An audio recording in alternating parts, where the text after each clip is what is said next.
Começando a nossa reunião. Nós vamos começando a reunião devagarzinho, né?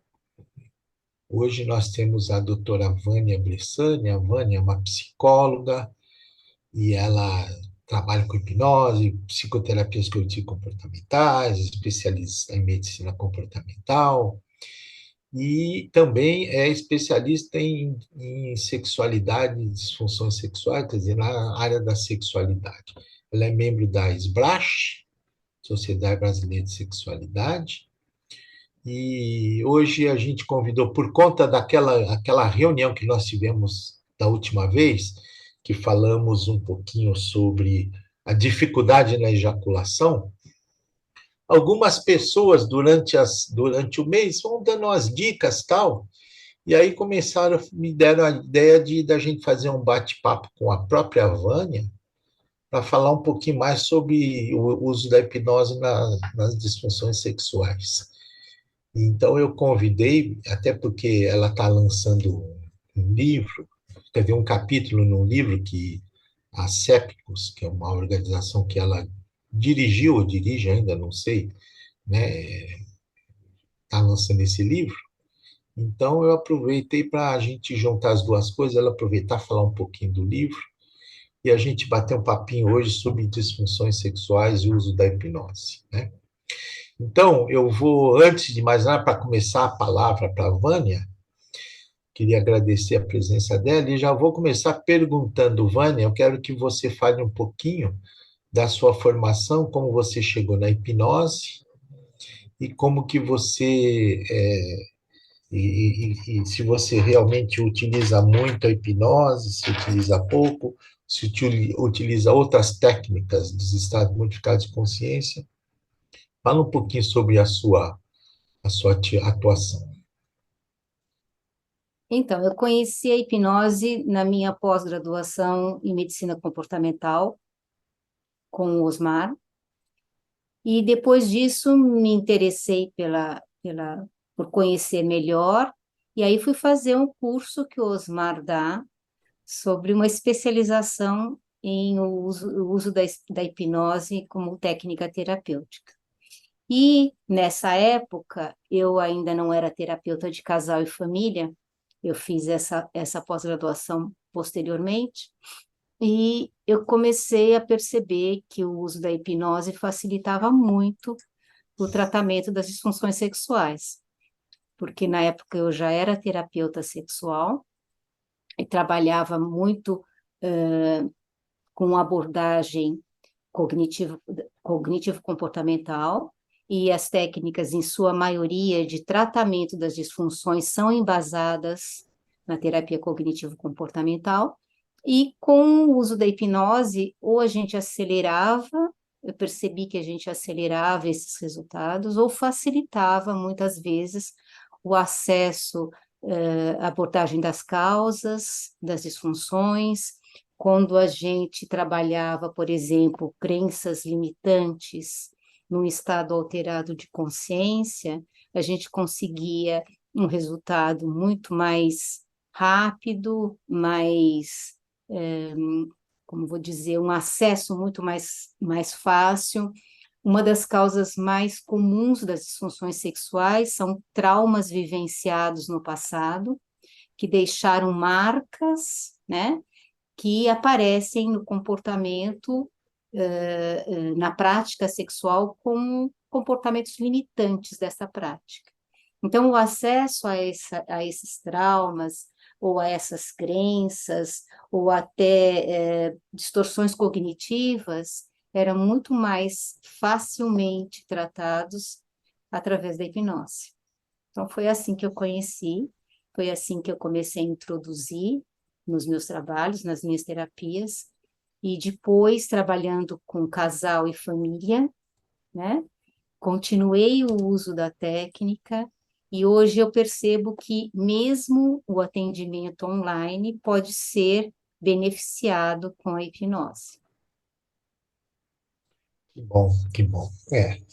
Na realidade é um trajeto bem formadinho, quer dizer, bem uma sequência bem lógica, bem complementar uma da outra, né? sim, Então, eu acho que essa é uma evolução natural de quem termina tendo essa visão mais sistêmica, uma abordagem mais completa, quer dizer, não é só hipnose, não é só terapia de casal, não é só psicologia, não é só medicina comportamental, mas é um conjunto de entendimentos, de leituras do paciente e de técnicas de aplicação que todas se ajuntam, se se complementam, né? complementam para melhorar a vida do paciente, né? Quais são, na sua prática, Vânia, quais são as disfunções sexuais mais comuns que aparecem no consultório no dia a dia? As mais comuns. Eu diria que a mais comum de todas é a disfunção de desejo. É a que mais aparece, porque seria a manifestação mais simples de qualquer problema que se retrata na atividade sexual, no encontro sexual, como eu costumo falar. Então, a disfunção de desejo, ou pouco desejo, desejo hipoativo, né? É uma manifestação muito comum que antes aparecia muito mais em mulheres e hoje já aparecem com bastante frequência em homens, né? Seguida da ejaculação rápida, da ejaculação precoce, né? Como a gente dizia anteriormente. Em homens, é a disfunção que aparece com mais frequência, seguida, e eu acredito até que hoje está ali emparelhada, da disfunção erétil, que tem manifestações também muito claras de causas emocionais ou até de problemas conjugais, que se retratam através desta dificuldade de manter a ereção no tempo que esse homem precisa ou que esse homem pretende ter essa manifestação para ter prazer e para proporcionar prazer. Agora, tem outras disfunções que também aparecem com menos frequência, né? Como, por exemplo, nas mulheres, a dor na relação sexual. Muitas vezes, essa dor não é facilmente diagnosticada com, a gente sabe, com vaginismo, né? Que seria a impossibilidade de receber a penetração, mas às vezes aparece primeiro com uma queixa de um incômodo, de uma dor, que depois a gente vai pesquisando e fazendo um diagnóstico mais apurado e se percebe que, na verdade, são manifestações de um vaginismo. Que mais? Para o homem, a ejaculação retardada ou a anejaculação também são duas disfunções que aparecem não com muita frequência, mas que estão mais presentes hoje, né? O homem também sente dor, que muitas vezes ele não assume como uma disfunção, mas o homem também pode sentir dor, e a dor, como para a mulher, pode ser antes, durante ou depois do ato sexual. E eu estou falando da maioria essas disfunções, sempre previamente é feito uma pesquisa se existe algum comprometimento orgânico. O comprometimento orgânico é tratado pelo urologista, né? A maioria, nós temos vários urologistas que são sexólogos hoje, no caso das mulheres, pela ginecologista, né? E quando não há causa orgânica, se indica a terapia sexual. E aí existem inúmeras técnicas, em sua maioria embasadas na TCC, e que a hipnose nos ajuda nestas técnicas de uma forma muito efetiva, muito benéfica. Pode me É. perguntar se eu esqueci alguma coisa, Não, tá? não, não. Eu, inclusive, tenho. Agora que a gente já começa a bater uma bola, né? Sim, Então, por exemplo, a gente tem a mesma vivência, a gente já conversou bastante sobre isso, né? Mas, por exemplo, é bom a gente lembrar que muitas vezes, quando chega uma das pessoas com queixa de diminuição do desejo, né? a gente tem, é lógico, tem que fazer aquela avaliação orgânica, às vezes tem problema com testosterona, às vezes a partir de alguma outra doença orgânica que está causando isso, mexe mesmo, né?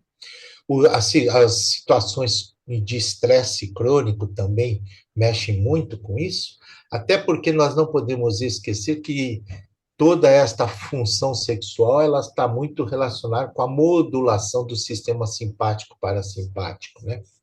Mas uma coisa que é interessante, e eu sempre, às vezes, eu brinco quando eu dou em aula e que eu comento esses detalhes, frequentemente chega um homem ou uma mulher no consultório falando, eu estou sem desejo, tal, tal.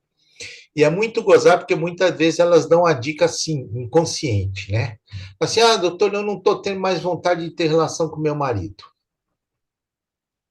E muitas vezes a pseudo falta de desejo é uma disfunção entre pares e não, na realidade, uma disfunção sexual, um problema sexual. Por quê? Porque se ela estivesse numa outra situação, talvez livre, talvez com uma outra pessoa, e ele também, isso é mais comum com os homens também, a função sexual estaria normal, eles não teriam essa falta de desejo. Então, eu acho que é aí que é a importância do terapeuta sexual ter, pelo menos de referência, um terapeuta de casal, quando ele vai tratar principalmente com falta de desejo, em casais já que estão há muito tempo juntos, né? Porque é diferente, você pega uma pessoa solteira, fala, estou tendo diminuição do desejo sexual. É diferente que você pegar dentro de um casal ou dentro de uma relação já de algum tempo. Então, eu acho que esse é um primeiro detalhe, né? Sim, aí no caso não seria uma disfunção sexual, né? Seria um Exatamente. problema conjugal. Exatamente. E aí é onde a terapia, mas antigamente, dentro das funções da classificação das disfunções sexuais, tinha lá a disfunção de relação entre pares, que chamava, né? E era exatamente isso, quer dizer, não é uma disfunção sexual, e a gente tem que tomar cuidado. E eu costumo dizer assim, muitas vezes a paciente chega no consultório, recentemente eu recebi uma paciente, e ela chegou e falou assim: doutor, eu preciso, eu preciso de um remédio. Eu falei, por quê? Não, eu quero fazer dosagem de testosterona, porque eu acho que meus hormônios estão fracos. Uma mulher de 30 anos. Eu acho que eu preciso fazer meus hormônios, porque eu acho que eu estou fraco, porque eu perdi totalmente a falta de vontade de ter relação sexual com meu marido. E ela sempre coloca com meu marido, sabe, eu não sei se é inconsciente ou se é consciente para dizer para mim alguma coisa, não sei, sabe? E aí eu brinco com ela, quer dizer, com o seu marido, quer dizer que se você tivesse solteira, sozinha lá no mundo, eu brinco com ela, falo assim, se aparecer o Richard Gere na tua frente, aí elas brincam e falam assim, doutor, aí também, né? Eu falo, aí também está mostrando que isso não é um problema sexual que você tem. Então, aí ela, de repente, cai na real. E aí as pessoas, às vezes, percebem que, normalmente, o desgaste de uma relação conjugal, a mudança a mudança né, quer dizer, na realidade, Parceiro, o parceiro, na realidade, vai se tornando um amigo, vai se tornando cúmplice, vai passando, vai deixando aquela função sexual, né, mais amena, ela vai ficando mais amena, e a pessoa, um ou outro, muitas vezes é o homem que tem essa sensação, outras vezes é a mulher, muitas vezes são os dois, e quando eles estão adaptados, eles nem reclamam. É esse que é o problema. Então, eu costumo dizer o seguinte, que quando um reclama, é aquele que está preocupado. Então, ele merece entender, pelo menos, o que está acontecendo, né? Mas aí é onde eu encaminho para terapeuta sexual, que, aliás, tem um caso recente que eu acabei de indicar semana passada para você, eles devem chegar daqui a pouquinho por aí. que bom. Olha, uma coisa interessante que você falou, né, que dá para a gente trocar uma ideia, né? É, geralmente essa queixa de que não tem mais vontade de transar com o meu marido, né? Quando você conversa com o marido, é comum o marido não ter essa queixa. E quando você vai avaliar com mais detalhes como é o encontro sexual deste casal, na maioria das vezes, você percebe que já não tem mais sedução, não tem mais troca afetiva, não tem mais provocações eróticas. Tudo que antes fazia a manutenção desse desejo foi se esvaindo com o tempo de relacionamento. E muitos casais querem recuperar isso tudo que vivenciaram no passado. Eu sempre falo que quando existe essa vontade, essa motivação em voltarem a ter essa sintonia sexual e sintonia de desejo, essa terapia vai fluir com muita facilidade. O problema é quando um dos cônjuges não tem essa motivação. E muitos deles já chegam dizendo que eu não quero mais, eu quero me afastar, eu quero um relacionamento só de afeto.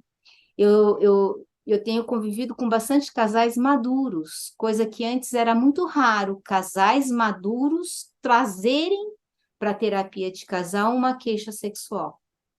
E muitos casais que vivem juntos de uma forma afetiva e amigavelmente satisfatória, mas que não querem intimidade. E não, aí fica difícil você recuperar uma vida sexual para um casal onde um dos cônjuges não tem mais a motivação de voltar a ter uma vida sexual ativa. E aí não é disfunção sexual, né, Osmar? É, é a relação entre pares.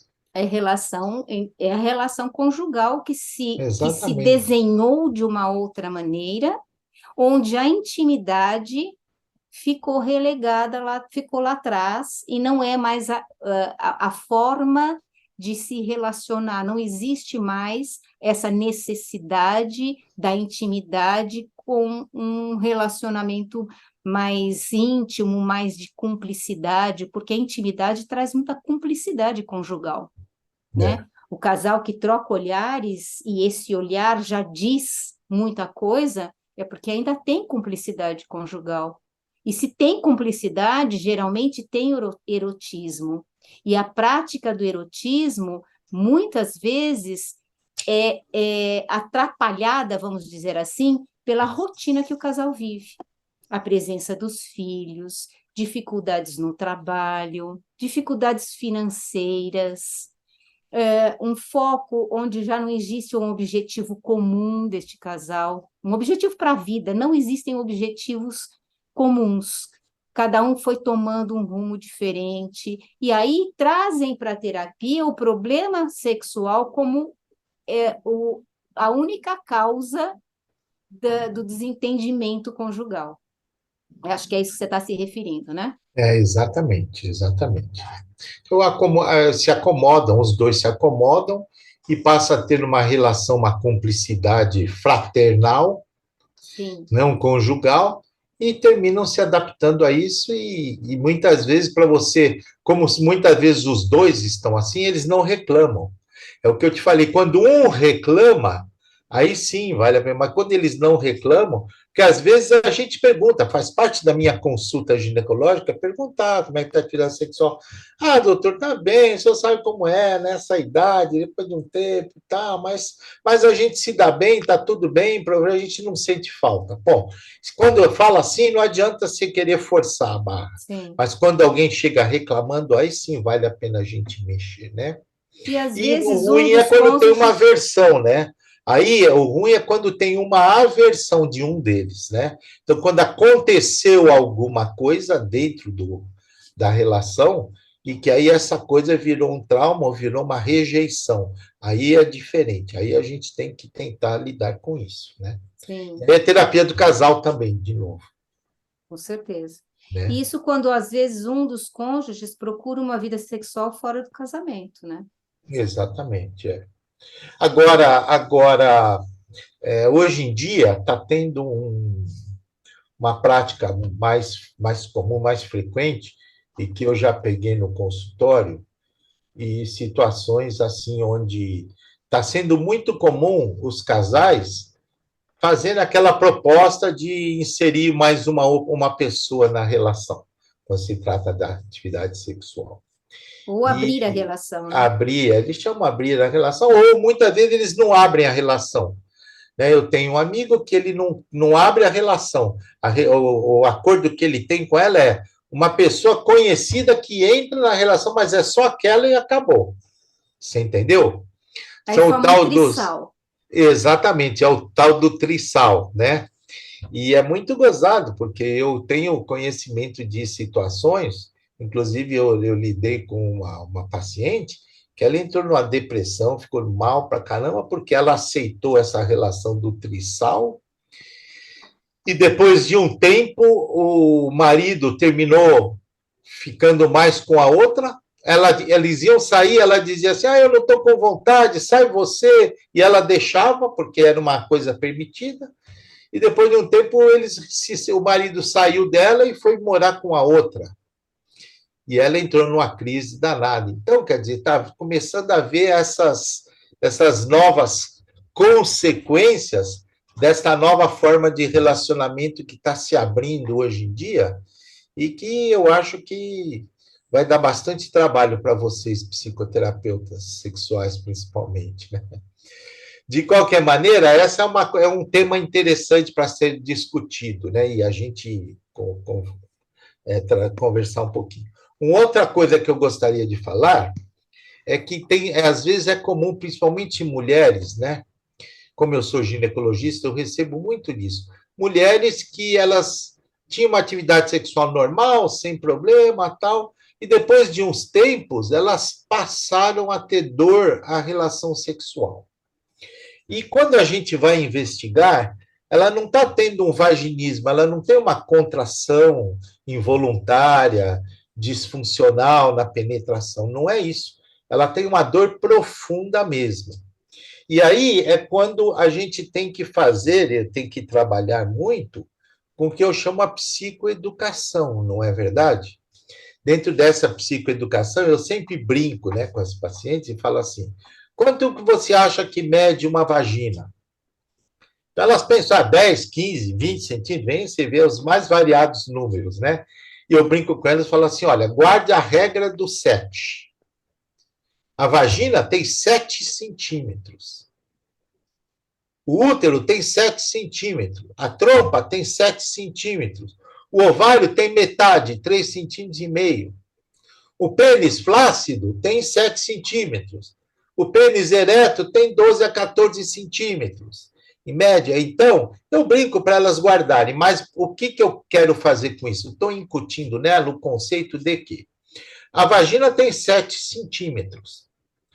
Então, eu digo para elas que a vagina, quando ela está excitada, somente quando ela está bem excitada, existe aquele alongamento da vagina que ela passa para 14 centímetros de profundidade. Ela dobra, fica com o dobro de 7.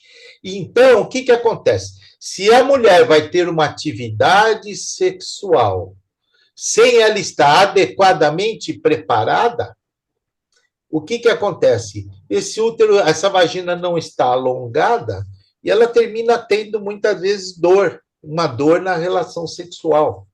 Eu posso dizer para vocês que se a gente examina algumas pacientes, se você examina logo após uma relação sexual, você põe o espéculo e vai olhar a vagina dela está cheia de hematoma.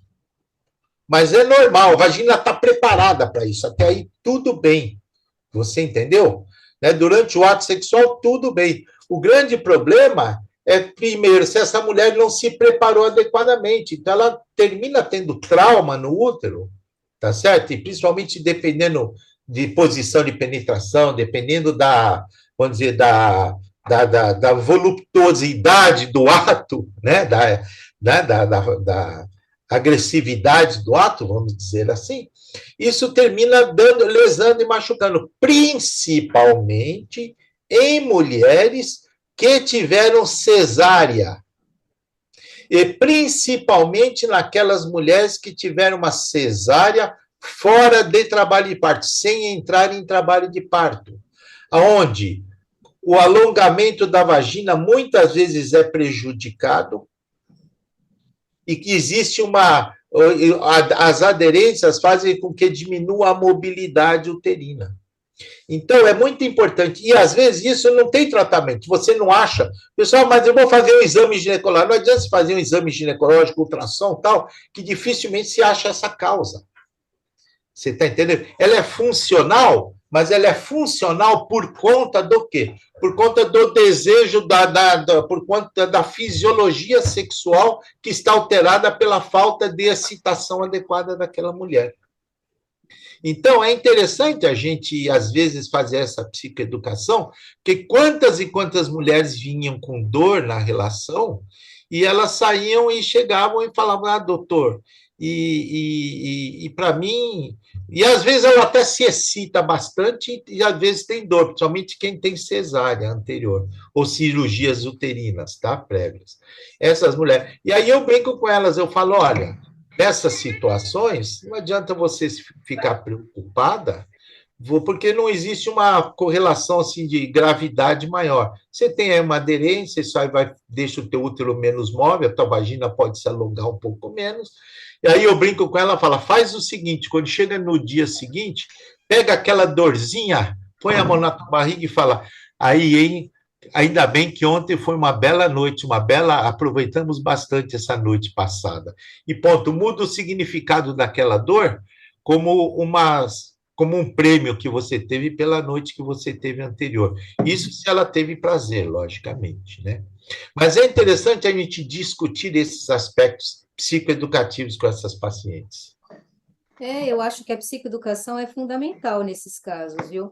Às vezes a gente percebe esse desconhecimento quando você está num estado alterado de consciência, que você questiona a respeito de... Você imagina como o seu canal vaginal, por exemplo, um questionamento que, se ela estivesse em estado de vigília normal, ela diria condições orgânicas, né?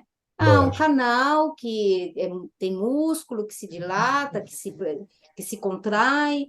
Quando ela Carol, não estou pode falando. estar Traz, num traz estado... o. Não, alguém que esqueceu Ah, de tá. ativar os... Que eu ia dizer que muitas vezes essa mulher dá num estado alterado de consciência, ela dá um significado diferente para a dor, para o desconforto, que não tem Exatamente. nada a ver com o aspecto orgânico, né? É E aí, quando um você... significado que muitas vezes está relacionado ao trauma, que ela não considerava um trauma, uma relação sexual com mais agressividade, uma relação sexual em que ela não estava preparada e nem motivada para ir para esse encontro sexual, e aquilo ficou marcado, e ali ela dá um lugar para a dor, ela escolhe um Exatamente. lugar para a dor, né? Uma interpretação da negatividade que ela não queria estar naquele momento, ela transfere para um lugar onde ela sente dor. Aquele lugar faz ela lembrar do trauma. Todas as vezes que é acessado aquele lugar, pode ser até uma profundidade vaginal ou até no introito vaginal, não importa, Isso, mas que ela lógico. deu esse significado. Olha, e aí entra a hipnose para nos ajudar. Exatamente. Outro assunto interessante, que eu acho que vale a pena a gente conversar aqui um pouquinho, é sobre a ansiedade de desempenho, tanto na mulher como no homem, mas principalmente nos homens, que estão ficando dependentes Da pílula do, azul, né, dos dos medicamentos eletivos, medicamentos né? eletivos. Exatamente. Eu não sei se você viu, Osmar, então, existe um modismo agora, inclusive nas mídias sociais, dos homens já irem para os encontros usando o medicamento eletivo e Mas chama isso faz outros muito homens para tempo. esse comportamento. Não, virou uma moda, não pode ir para o encontro sexual se você não estiver sob a ação de algum medicamento eletivo. Como se fosse uma pré-condição para você ir para o encontro sexual. Inclusive com influenciadores. Eu vi outro dia um paciente me mostrou um influenciador do Instagram ensinando em que momento esse homem tem que tomar, que tipo, se é melhor o Cialis, se é melhor o Levitra, se é melhor o Viagra, e o que ele conseguiu com cada um desses diferentes uso recreativo. O grande problema é que eles começam a usar isso e depois, quando eles não têm o acesso a essas medicações, não funciona mais. Eles terminam entrando num estado de ansiedade aguda e terminam não conseguindo ter a ereção.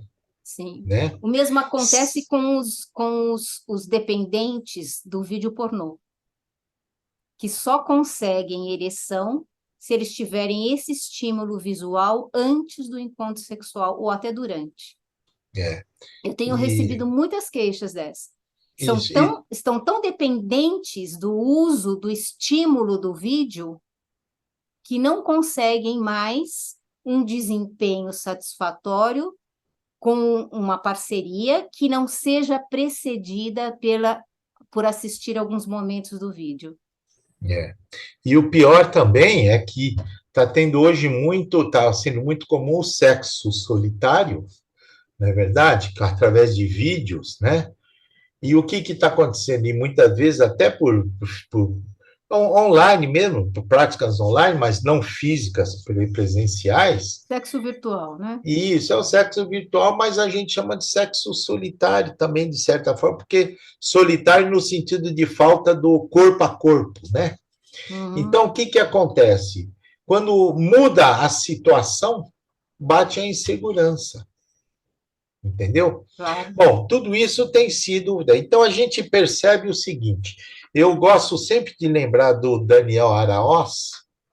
O Daniel Araoz foi, acho até que eu tenho aqui um negócio, deixa eu ver se eu acho aqui. Eu vou mostrar só uma imagem aqui para vocês. Deixa eu ver se eu acho aqui, ele está aqui. Quer ver? O Daniel Araoz, ele era um psicólogo, terapeuta também, psicoterapeuta, e ele, deixa eu ver aqui, como é que eu faço aqui para aumentar isso? Deixa eu jogar essa tela lá para cima. Tá aqui. E ele usava esse esqueminha. Caramba, peraí. Acho que eu não estou conseguindo. Não, eita, agora atrapalhou tudo. Agora deixa, não vou conseguir. Mas ele usava um esquema, tá aqui. Ele usava esse esquema e que ali está atrapalhado, mas eram as principais causas psicológicas. E ele falava que era tudo uma auto-hipnose negativa. Experiências traumáticas, crenças disfuncionais, sentimentos negativos, pensamentos ou fantasias distorcidas e as emoções negativas. E ele dizia que esses 5 fatores eram praticamente o responsável pelo aprendizado inadequado, pela situação inadequada da atividade sexual, ou pelo aprendizado, e ele ligava isso com aquela máxima do aprendizado, memória e comportamento dependentes de estado, né? Que é do Rossi. Então, o Araoz, deixa eu interromper esse comportamento, porque não adiantou nada, esse slide. O Daniel Araoz, ele dizia que a maioria, 90% dos processos, né, das disfunções sexuais, eram relativas a um transtorno de ansiedade, faziam parte dos transtornos de ansiedade. E aí, entrando por essa máxima maior, quer dizer, a grande maioria dos transtornos que nós temos de sexuais são transtornos de ansiedade mesmo. A gente vê o que a gente apresentou, pelo menos os que a gente comentou aqui, todos eles são isso. Fazem parte daqueles 5 pontos lá. Agora vamos entrar assim. Eu queria te perguntar, fazer uma pergunta assim, que é interessante para a gente perceber a relação entre a hipnose e as práticas, né, comportamentais, cognitivo-comportamentais, mais utilizadas. Então, é assim, eu gostaria, nessas situações, que são as situações mais comuns que nós abordamos aqui, né? Nessas situações, quais são as práticas da medicina comportamental e psicoterapia cognitivo comportamental, e que elas, quando a gente, que são mais usadas, quer dizer, quem não trabalha com hipnose, como ele lida? E depois com a inserção da hipnose, aonde que a hipnose pode entrar. Então vamos começar, por exemplo, com o transtorno de desejo sexual, tá certo? Como é que você aborda os transtornos de desejo? Quer dizer, antes da hipnose, como é que a hipnose agregou nessa abordagem? Ah, olha, antes da hipnose, não usando da hipnose, Isso, o transtorno de inibição de desejo, primeiro a gente começa com a psicoeducação. isso, sempre, Se, né? tanto se for homem quanto mulher, não é comum a mulher, né, entender da onde vem o desejo, qual é o processo da resposta sexual, onde está o desejo, né, como que inicia essa resposta e por que o desejo é ativado. Então, primeiro, psicoeducação. Então, através de um estímulo, que pode ser pensamento, pode ser um estímulo visual, um estímulo auditivo, pode ser um estímulo olfativo, ou mesmo uma fantasia, que é um estímulo mental, né? Ou uma lembrança. São todos esses estímulos que eliciam o que nós chamamos de desejo sexual, que nos faz pensar em sexo, em intimidade e nos coloca num estado emocional favorável a um encontro sexual. O desejo nem sempre é acompanhado de nenhuma manifestação física. A manifestação física percebida já é uma próxima etapa da resposta sexual, que é a excitação. Exatamente. Então, quando você explica isso para a pessoa e ela toma consciência de que o desejo sexual é muito mais mental do que fisiológico, ela começa a procurar prováveis causas para ela não estar com essa motivação de entrar nessa vibe de preparo para o encontro sexual ou mesmo para o sexo solitário, não importa, né? Aí, depois disso, a gente começa a incentivar essa mulher a procurar esses estímulos, que muito provavelmente passaram a ficar desapercebidos na vida dela, né? Então, o que você vai ter que fazer? Vamos lá, todos os dias você vai pensar em alguma situação ou algum estímulo desses que eu citei, que faz você pensar num momento de intimidade que você gostaria de viver ou que você já viveu.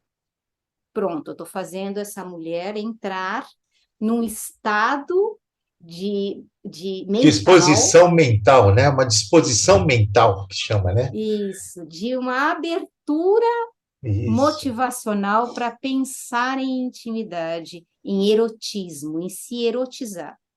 Aí a gente coloca algumas técnicas. Pede para, por exemplo, ela procurar algum estímulo visual, então um filme, uma cena, uma fotografia, algo que os seus olhos veem e que te remete a uma sensação motivacional erótica. Ou então, pensar em alguma fantasia, alguma coisa que ela gostaria ou ele gostaria de vivenciar e que é muito erótico para ela. Ou uma lembrança de qual foi uma transa que você guarda na sua memória, o que aconteceu nessa transa, que eu quero que você pense nela e veja como é que você vai reagir a essa lembrança. Então, são essas as técnicas de estimulação mental vivenciada ou ainda fantasiosa, que faça com que ela fique preparada para isso. Uma das metáforas que a gente usa muito, a gente chama de copo do desejo. Então, a gente fala para essa mulher, todos os dias você vai pingar uma gota de desejo nesse copo, como se preparando para quando esse copo estiver meio cheio, você está pronta para um encontro sexual. Então, eu ando na rua e vejo um homem atraente, eu pinguei uma gota no meu copo de desejo, que me fez pensar em algo erótico. Eu assisto a televisão e vejo uma cena erótica, eu estou pingando uma outra gota no meu copo de desejo. Ou seja, A estratégia é fazer com que essa pessoa coloque erotismo na sua rotina diária, Isso. Que tá? legal. E quando você usa a hipnose nisso? Quando a gente usa hipnose, é quando a gente... Facilita tudo isso. Claro, muito mais simples, muito mais fácil, né? É, Você conseguir com que ela imagine, que ela fantasia, imagética. Ela vai exato. imaginar a situação, imaginar o parceiro, imaginar onde ela estaria, o que que ela estaria fazendo, Resgatar a experiência. resgatar experiências boas do passado. Tudo fica mais fácil através do estado Exatamente. modificado É, de consciência. isso. Você tem alguma E, outra técnica mais não, que você insere? eu acho que essa é a principal. Eu gosto de fazer, eu gosto de fazer uma coisa interessante, é o seguinte. É, qual é a ideia? A ideia é fazer a pessoa, né, seja homem ou mulher, a pessoa ter o pensamento, vamos dizer, um pensamento, vamos dizer, uma antena, uma parabólica voltada para captar qualquer coisa que possa ser erotizante para ela, Isso. tá certo? Um estado Então, de atenção. e uma atenção focada, quer dizer, subliminarmente ela está o tempo todo procurando qualquer coisa erótica que venha, que Isso. apareça, ela está percebendo e se dando conta disso, né? E Eu depois gosto muito. a gente vai inserindo a figura da parceria, né? É lógico, é lógico. Eu posso figurar parceiro. Quando ela tem um parceiro, a gente vai inserindo, né? Claro. Então, fazer o resgate cognitivo, que são as regressões, né? Hoje em dia, os resgates cognitivos das experiências anteriores.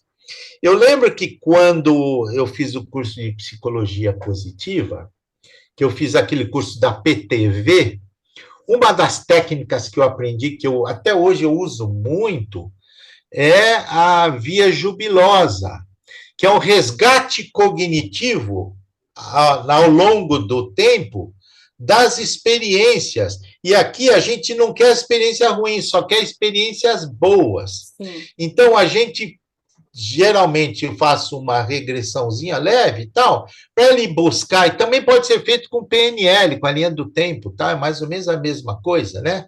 Ela vai Isso. buscar, quando ela começou a vida sexual dela, as coisas que realmente faziam ela pensar naquilo, porque a nossa sexualidade, o nosso desejo, começa sempre antes da gente ter a coragem de ter a primeira relação sexual, não é verdade? Né? Claro. A menina, numa certa idade, já começa a pensar, já começa a imaginar como é, e começa a perceber as situações, o menino também, que começa a se masturbar e tal, mas tudo isso, o desejo começa bem antes da prática relacional com o parceiro, né? Mas você faz esse resgate, e eu faço esse resgate e depois eu vou fazendo o resgate pulando ao longo do tempo, principalmente aquelas mulheres que já tiveram mais de um parceiro, já tiveram uma vida um pouco mais experienciável, né? Ou mesmo aquela que começou só com o mesmo parceiro, mas tiveram momentos bons na vida. Então eu falo para ela na via jubilosa, para ela ir para um determinado momento onde ela teve uma das primeiras relações boas, porque às vezes a primeira relação é uma porcaria. Então, Sim. onde ela se sentiu realmente, agora a minha atividade sexual começou e tal. E aí, quando ela percebe isso, então ela vai para aquela experiência. E aí eu ponho ela, a gente faz a imersão dela, né?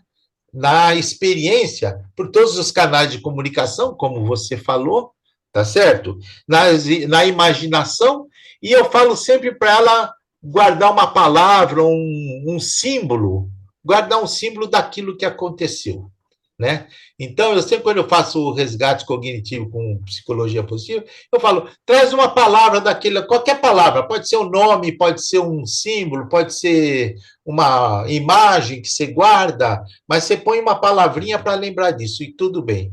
Aí pula para uma outra experiência, mais tal, e vai pulando assim até a idade recente dela para buscar as experiências que valeram a pena, né? E tudo isso vai fazendo com que ela crie algumas palavras, muitas vezes, alguns símbolos, que ela põe o nome, ou escreve o símbolo, tá? Por quê? Porque aí depois ela gruda isso aí em algum lugar, né? E cada vez que ela passa, ela está sempre vendo aquilo. E eu Tem lembro uma uma coisa que vez, uma eu coisa que só eu fala, tomo fala. cuidado, é que tem a ver com o que você está falando, que eu tomo muito cuidado, é que quando essa pessoa, vamos supor, uma mulher, a gente está falando de uma mulher, e essa mulher é casada, é muito Ah, não, ela tem que tomar perigoso a cuidado. gente resgatar boas experiências com outros parceiros. Porque se ela já está com falta de desejo por esta parceria que ela tem hoje, se você resgatar experiências positivas com outros parceiros, a gente vai estar complicando mais ainda a queixa dela, entendeu? Então, eu me atenho a experiências positivas com o parceiro atual. Isso quando ela tem um parceiro atual e quando ela reclama, quando ela está reclamando Agora, quando ela é especificamente disso. solteira, não tem É, problema nenhum. exatamente, é. Aí Agora, esse o que que resgate pode. acontece? A gente, eu lembro que uma vez eu queria lembrar o nome da pessoa, não lembro, mas ele falou assim, ele fazia a imersão dela nessas experiências boas, né? E depois ele dizia assim, é gozado que todas as vezes que você vê uma cor vermelha, você vai lembrar de algum detalhezinho ligado à sua erotização sexual, ao seu desejo sexual bom, ao desejo sexual que valia a pena. Então era Pronto, muito âncora. interessante, porque ele deixava uma âncora ali, e aí Pronto, era, âncora. sabe, acabou, e deixava. Parece brincadeira, né? Mas outra coisa, como a gente prepara muitas vezes essas pacientes para fazer auto-hipnose, entendeu? Eu gosto que ela ponha todos esses nomes que ela fez. Às vezes eu falo para ela imaginar, sei lá, uma bolinha, imaginar alguma coisa que ela tem, como se todos esses nomes estivessem em alguma caixinha, em algum local, uma folha, uma carteira, alguma coisa, né? E que ela possa, quando ela coloca a música e faz uma auto-hipnose, ela não precisa lembrar de todas as situações. Ela simplesmente lembra daquela âncora, daquele negócio que ela estava na mão. Se ela pega, por exemplo, um chaveiro, fala, imagina agora todos esses símbolos que você resgatou de experiências boas, que agora eles estão agregados nessa tua caneta que você usa sempre. Cada Uhum. vez que você pegar essa caneta, que você olhar para essa caneta, você vai ter alguma sensação, alguma lembrança boa ligada àquelas experiências todas que você teve.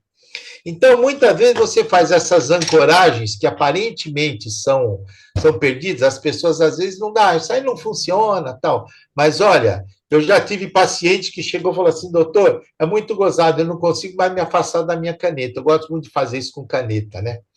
Principalmente homem usa muito caneta, né? Então eu gosto muito de fazer a âncora em caneta. Às vezes Mas em relógio, Osmar pode fazer a âncora em algum lugar do próprio corpo, do próprio que corpo ela mesma também. possa tocar, É, entendeu? também, então. Mas sabe o que acontece? Quando ela tem uma âncora externa, ela pode brincar com o negócio assim, né? É lógico, no corpo também ela pode fazer uma massagem na mão, mexer nessa região de dentro do braço aqui, ó, que é uma região, né, na parte interna aqui da região do cotovelo, que é uma região mais sensível. Então, são locais de âncoras boas também para sensações boas que valem a pena, né? Agora, você É, sabe que eu emendo, eu dou continuidade a isso, colocando reações fisiológicas de excitação.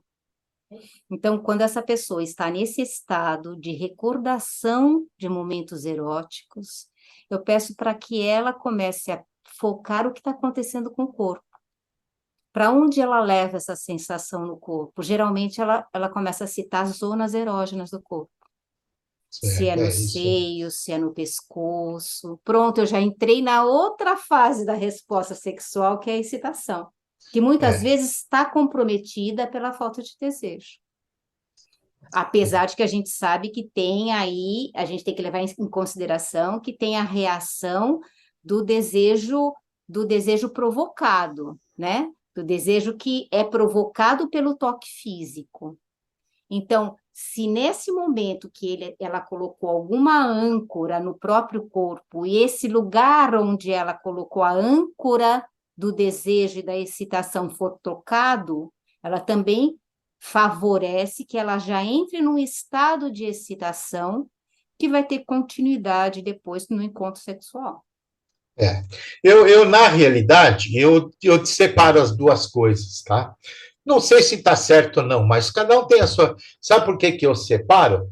Porque muitas vezes eu falo para fazendo parte no acompanhamento, no segmento dessas pacientes, eu falo para ela, a gente dá para elas aquelas práticas, né?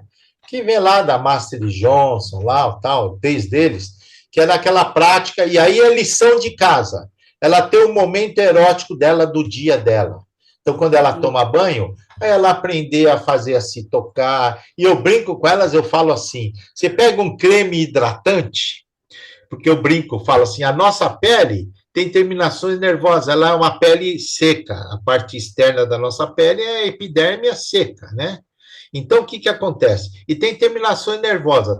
Quando você hidrata uma determinada região, essa região fica mais sensível, porque você está. A água, a hidratação, aumenta a condutibilidade neurológica, né, nervosa, e fica mais sensível. E eu uso esse argumento para dizer para elas pegar o creme hidratante e passar nas regiões, principalmente em volta da areola, do mamilo, tá certo? Para ela passar no seio, passar no mamilo, passar nas nádegas, passar no clítoris, no pequeno lábio, quer dizer, ela passar nas zonas erógenas para ela, usando o creme. Então, ela vai fazer como se estivesse passando um creme, tá certo? Mas na hora que ela está passando o creme, eu falo, eu quero, você vai passar com uma pressão que seja agradável para você, para que você possa perceber, olha só a sugestão subliminar, perceber a mudança que esse creme está fazendo na sua percepção nessa região que está sendo tocada. Então,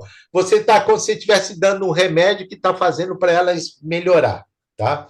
Tinha gente que usava esses remédios com algumas medicações que são vasodilatadoras locais, tá certo? E que pode até realmente modificar um pouco a percepção e ampliar, tá? Mas tem pessoas que têm alergia a isso, tá? Então eu prefiro o creme hidratante mesmo.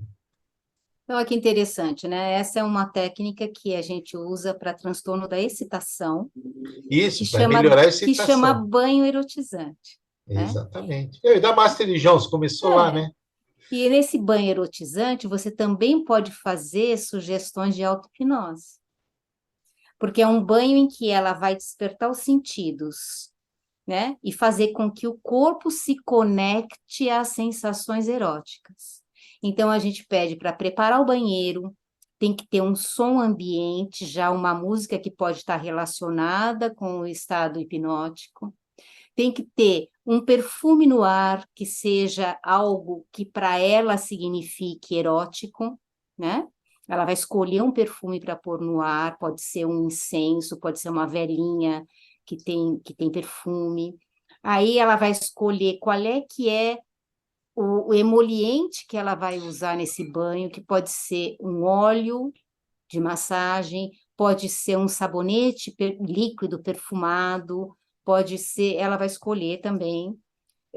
Outra coisa que ela vai fazer que é importante, não pode ter muita luz nesse ambiente. Quanto menos eu enxergo, mais eu sinto. Exatamente, a Então, diminuição da função. Eu até falo para elas, quando ela estiver fazendo essas práticas, fechar os olhos e imaginar a sensação como se a pele estivesse ampliando a sua percepção. Quer dizer, eu falo para ela criar essas experiências de olhos fechados.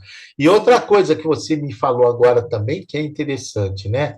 Naquelas âncoras que a gente faz, o perfume também é uma grande estratégia, né?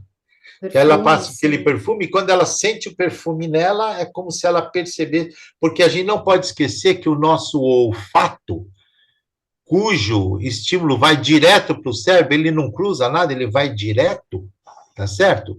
O nosso olfato é provavelmente o sentido mais arcaico, mais antigo que nós temos, e ele é muito poderoso desde o início de quando nós nascemos. Quando a criança nasce, existe um órgão chamado vômero palatal, tá certo? Que é ampliado e que ela tem uma percepção maior do cheiro que os animais têm também desenvolvido. E a gente, o ser humano, ele vai perdendo essa evolução. Esse órgão chamado vômero palatal, se não me engano é isso. E esse vômero palatal, você pega uma criança quando nasce, coloca ela em cima da barriga da mãe, Por incrível que pareça, ela começa a lagartear, lagartear, lagartear, e ela vai em direção ao seio. Quando chega perto do seio, ela sente o cheiro do seio e ela já pega o bico na hora. Quer dizer, é uma coisa maravilhosa e está muito ligada a esse Instintivo. órgão, a esse primitivo mesmo, né? Então, o cheiro, realmente, você tem razão. O cheiro é uma coisa fantástica que a gente não pode deixar de lado no preparo dessas pacientes. Então eu acho que. Fala, quer falar mais alguma coisa? Queria Fala. só concluir a técnica, né? E aí, nesse estado que ela vai conseguir, aí uma auto-hipnose que ela vai estar nesse banho, a gente pede para que ela cuide desse corpo, toque esse corpo, como se estivesse fazendo um toque de carinho, um toque de afeto, um toque de sensibilizar esse corpo. Então, com este, não sei o que ela escolheu, se era creme, se era óleo, se era o sabonete, ela tem que tocar o corpo inteirinho, ou seja, eu uso sempre uma metáfora, faz de conta que o seu corpo é uma tela em branco. E você vai pintar esta tela com estes pincéis e a tinta vai ser o sabonete. Então, ela tem que tocar em cada parte do corpo, tendo a sensação do toque, trazendo para o lugar onde ela toca a sensibilidade deste toque.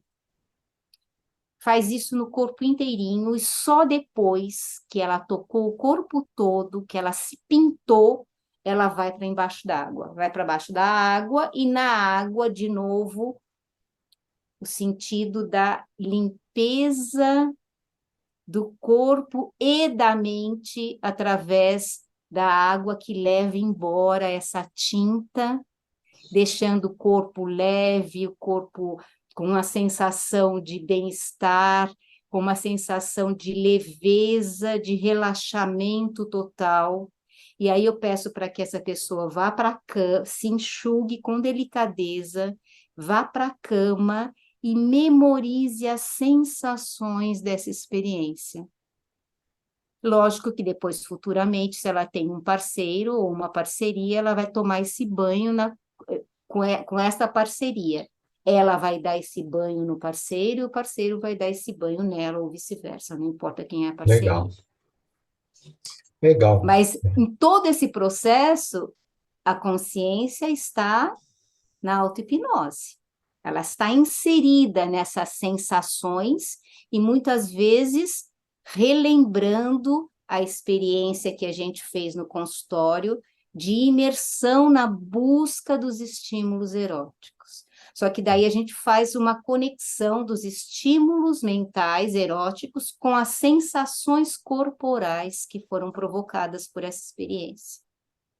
Então, Legal. aí é alguma coisa minha que eu já misturo a técnica com a hipnose, com o estado de consciência alterado, com a auto-hipnose. Só não é uma viagem interna, né, da autoscopia, mas é uma viagem de toque superficial pelo próprio corpo. Mas ela não deixa de ser uma autoscopia, só que ela não é interna, mas ela é, vamos dizer, uma autoscopia superficial, não tem problema nenhum, é uma E, viagem superficial, né? Mas é a mesma e coisa, dá certo, é maravilhoso. lógico. Outra coisa, agora vamos passar um pouquinho para as técnicas que você usa. Quer Hum. dizer, como que a terapia clássica, antes da hipnose e depois da hipnose, lidaria com o transtorno com a disfunção Do erétil, orgasmo? Ah, do erétil. a disfunção erétil. Bom, vamos Sim, falar antes do orgasmo. A gente falou do orgasmo, vamos falar antes do orgasmo. vamos falar do orgasmo, né? Bom, você sabe que, principalmente para a mulher que não ejacula, né?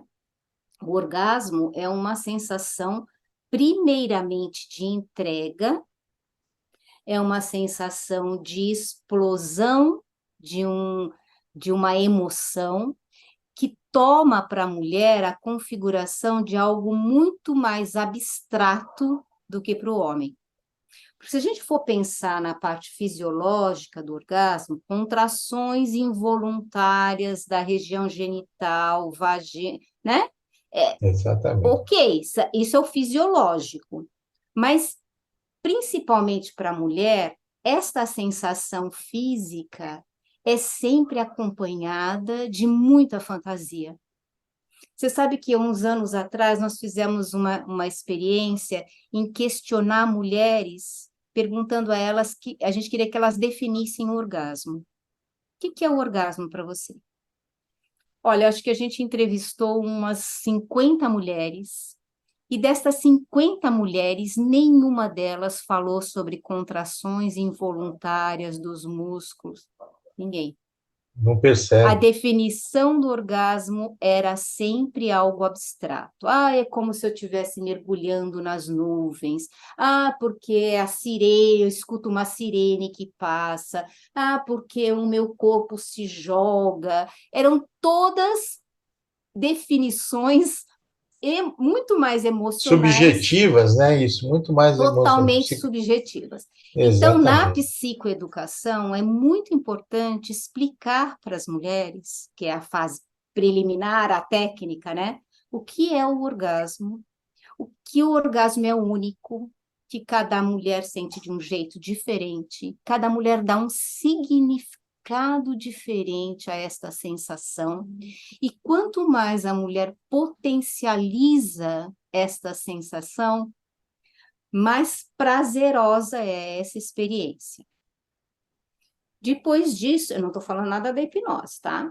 Depois disso, existem técnicas mais específicas que estimulam essa mulher a se tocar e descobrir o caminho, que às vezes é diferente de mulher para mulher, de diferentes estímulos, com diferente pressão, com diferentes velocidades de estimulação, que variam de mulher para mulher. A fricção, né, para determinadas mulheres tem que ser intensa, com uma velocidade grande, para outras tem que ser mais leve, mais discreta, em lugares diferenciados, nem sempre no clitóris, Exatamente. né? Então, essa descoberta é preliminar ao uso de qualquer tipo de técnica.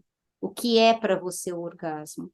Algumas mulheres, principalmente as que têm anorgasmia, às vezes primária, que dizem que nunca tiveram um orgasmo, quando você faz essa psicoeducação, descobrem que já tiveram orgasmo, É. mas não é o que elas imaginavam.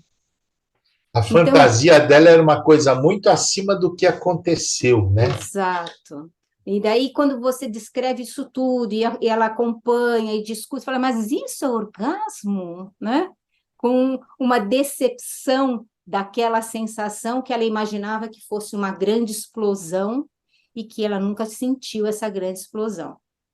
Aí a gente explica que isso pode ser potencializado, porque nós temos diferentes tipos de orgasmo, depende do momento, depende do estado emocional, depende da estimulação da parceria, depende de muitas variáveis, né? Então, isso tudo esclarecido, a gente entra na busca de técnicas de autoestimulação. São raras as mulheres que, principalmente as que têm anorgasmia primária, são raras as que querem, aceitam fazer essa descoberta com a parceria. A maioria acha que deve, e eu também particularmente acho mais fácil que ela descubra Sozinha. sozinha. E aí são técnicas de masturbação que a gente ensina a essas mulheres. Muitas vezes sendo auxiliadas por brinquedinhos, pelos sex toys, né? Um Isso. vibrador provoca uma estimulação que é impossível uma mão, um pênis, uma língua fazer igual. Não existe, né? A estimulação de um vibrador, ainda mais esses mais evoluídos que a gente vê, que a gente conhece agora, é uma estimulação vibratória que nenhum ser humano consegue. Eu, particularmente, prefiro que essa mulher que nunca teve um orgasmo ou que acha que nunca teve, consiga obter esta sensação primeiro com um toque da própria mão, ou com um dilatador vaginal, que estimule o canal vaginal junto com uma estimulação manual do clitóris, para só depois ela conhecer a estimulação de um vibrador.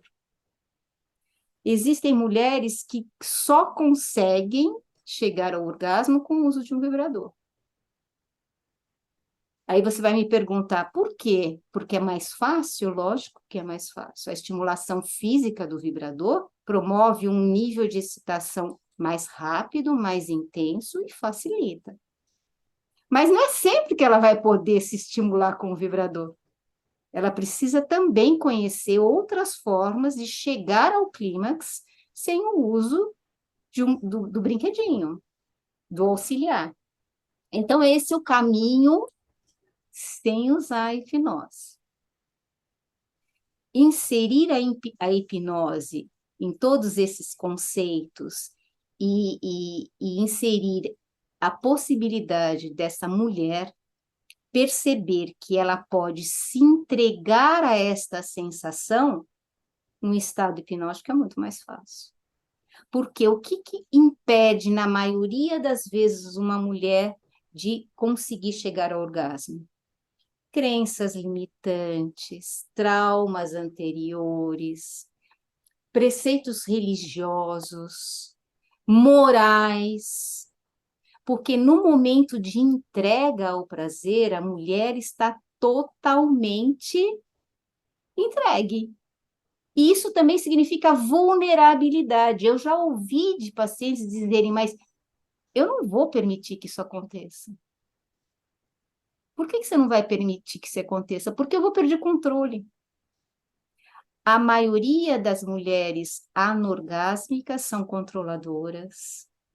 Exatamente. São aquelas que têm domínio da situação e que na hora do sexo não se entregam como deveriam para chegar ao clímax.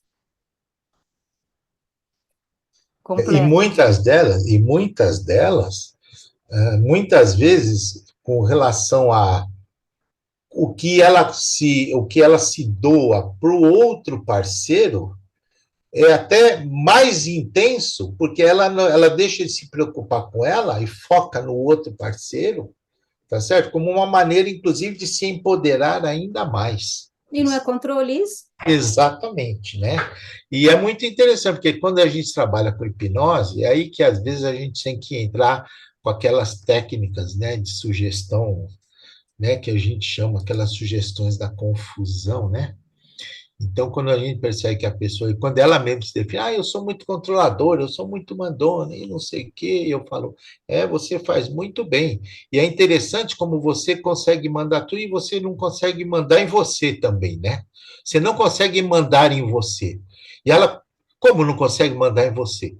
E depois, quando você está em transe e tal, de repente você fala, o quanto você, mandona, consegue mandar a você mesma se permitir desfrutar dessa experiência. Você tem que mandar você se permitir entrar nessa experiência, como se estivesse criando uma confusão para enfraquecer a palavra mandar, a palavra, né, de domínio que ela tem. Mas é bem interessante. E essas pacientes, muitas vezes, elas têm realmente crenças disfuncionais da perda de controle. A perda de controle, para elas, é uma coisa muito ruim. E aí eu brinco com elas, eu falo, vamos tentar descobrir aonde foi que você aprendeu a ter tanto medo desta perda de controle. Porque ela aprendeu. Ela criou essa experiência, ela criou uma crença disfuncional, e toda crença que a gente cria, essas crenças vão entrando, né? E elas fazem parte de um aprendizado que nós tivemos num determinado momento da vida. Então, às vezes, a gente faz uma regressão, gosta de fazer um resgate cognitivo, não, uma regressão para tentar buscar se teve algum momento onde ela se sentiu muito fragilizada e onde ela descobriu que ninguém nunca mais ia mandar nela, que ninguém ia mais fazer alguma tal. Então, é interessante chegar neste momento, né? E aí, eventualmente, até dá para brincar com a terapia do ego, fazendo ela naquele momento, dependendo da idade, dependendo de como ela estava, fazendo naquele momento uma intervenção dela madura hoje, ela com essa super mulher que hoje ela está obrigando a outra a se permitir desfrutar disso. Então, ela está sendo mandona, está mandando a outra se permitir a fazer isso. São jogos, né, que às vezes a gente faz para tentar fragilizar ou enfraquecer aquela crença central que ela tem, aquela crença disfuncional, né? E aí, depois que a gente já trabalhou essas crenças, já pesquisou se existem traumas relacionados a essa queixa, a essa disfunção, né? Tem algumas técnicas legais que a gente pode usar. Eu uso muito a técnica do tobogã, Isso, tobogã é né? bom, é. Do Então, tobogã, de algo que começou e que não consegue parar, não dá e para que vai, voltar para trás, é? não dá para voltar para trás, e que vai explodir com o orgasmo. E daí a gente fala em como intensificar essa sensação do orgasmo. Muitas vezes, algumas mulheres relatam que quando elas expressam com algum som o momento do orgasmo, ele parece ficar mais intenso. Então, é muito raro uma mulher que tem um orgasmo potencialmente forte passar por esse momento sem expressar nenhum som, né? Um gemido, um grito. Gritar, é normal. Essa teatralização do orgasmo ajuda bastante, sabia? Fazer com que ela Esse é um dado expresse esse interessante, né? momento, né? Fazer Botar ela, para inclusive, fora ela se isso. visualizar, cadê? Ela se vivenciar numa experiência onde, no momento do orgasmo, ela libera com um grito, com, né? Como Sim, se fosse uma. Na PNL, né? O Sérgio está aí que eles dizem, chama âncora de alta. Âncora de alta. Como é que chama? Âncora de alta resolutividade, âncora de alto efeito, alguma coisa assim, né? Que era quando a pessoa dá aqueles gritos e tal, põe para fora, é como se ela liberasse uma energia potente, e essa energia potente tá na realidade. Eu brinco, eu digo sempre o seguinte: que qualquer prazer, a sensação de prazer na realidade, ela é sempre uma interpretação de um retorno. Você imagina, por exemplo, eu brinco, falo, imagina, por exemplo, uma pessoa que está morrendo de fome. Está morrendo de fome, aquele vontade de comer vai aumentando, aumentando, aumentando, aumentando, aumentando, aumentando. E na hora que ela come, enquanto ela estava aumentando, aquele estresse vai aumentando, que é o que acontece no estímulo simpático da excitação sexual, né? Vai aumentando, aumentando, aumentando. Quando, de repente, ela tem a possibilidade de se alimentar, por exemplo, aquele hiperestímulo que estava lá em cima, quase, né? E o que acontece? Ele cai. Quando ele volta à normalidade, assim que volta à normalidade, em questão de microsegundos, a pessoa tem aquela sensação de prazer. Então, o prazer nada mais é do que um retorno da homeostasia ao estado de repouso. Só que isso é tão rápido que a gente não percebe, a gente não vai comer só depois que a gente fala que estou com prazer, não. Na hora que a gente começa a saciar a fome, a gente já começa a ter aquela sensação de prazer. E isso em várias situações, né? Estressantes. Quando você está com dor de barriga, a mesma coisa. Quando você está com vontade de urinar, a mesma coisa. Ou seja, você tem aquele estímulo que vai aumentando, aumentando, aumentando. Quando você consegue diminuir aquele estímulo, quebrar, chega num ponto onde você quebra esse estímulo, esse retorno à normalidade é que é a sensação de prazer. Né? Esse é um conceito da medicina psicossomática e que eu acho bem interessante a gente deixar para ela. E aí eu uso a metáfora do tobogã, que eu gosto muito também, porque a metáfora do tobogã é exatamente isso, né? Tá? E aquele grito, né? Você imagina quando a pessoa desce no tobogã, você fala para ela se imaginar descendo no tobogã e dando um grito bem alto. Ah, grita mesmo. Igual a gente vê as criançadas, vê as pessoas descendo do tobogã e gritando, né?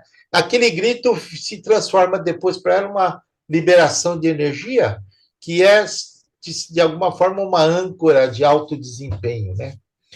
Eu acho que é interessante a gente ver essas possibilidades. Agora eu quero que você fale como você lida com quer dizer, como a medicina comportamental antes, e depois como você faz com a hipnose, com os desejos de, a gente já está daqui um pouco acabando, mas Disfunção com os erétil? desejos, com a disfunção erétil, Disfunção exatamente. erétil.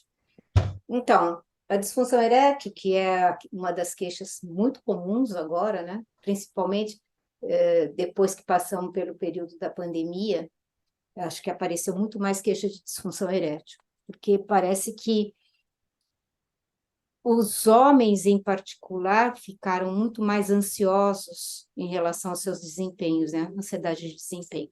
Então, de novo, a psicoeducação começa tudo, abre a primeira porta. Explicar para esses homens o que é a ereção, o que provoca a ereção. Explicar para esses homens que o estado de excitação quem precisa estar mandando e coordenando é o sistema nervoso parasimpático. Ele precisa estar relaxado, ele não pode estar ansioso, nervoso. E a ansiedade de desempenho faz com que esses homens já vão para o encontro sexual falando não vai dar certo. Eu Exatamente. não vou conseguir. Auto-hipnose negativa. Total. Já chegam com essa auto-hipnose pronta, É a né? Não experiência vai. catastrófica na cabeça, né? Exato. Que se generaliza, né? E aí tem Exatamente. alguns que trocam de parceira para ver se melhora, se vai ser diferente, né? Isso quando já não chegam viciados no medicamento eretivo, né? E às vezes nem esse medicamento funciona. A força mental é tão grande, a insegurança é tão grande, essa auto-hipnose negativa é tão fortemente atuante que nem o remédio resolve a situação. Eu tive vários pacientes que eu já tomei tudo que você pode imaginar, não adianta. Bom, aí primeiro também eu faço uma pesquisa de quando acontece, desde quando acontece, com quem acontece, em que situações aparece essa disfunção erétil, né? Daí eu pergunto sobre a masturbação. Tem problema de disfunção erétil na masturbação? Maioria das vezes, não. É só com a parceria. Lógico. Ele está seguro. Com ele mesmo, ele está seguro. Sim. O problema é a presença do outro, da outra, seja quem for, né? Então, a gente faz essa psicoeducação, explicando direitinho, inclusive explica o que faz o pênis ficar ereto, que muitos homens não têm ideia.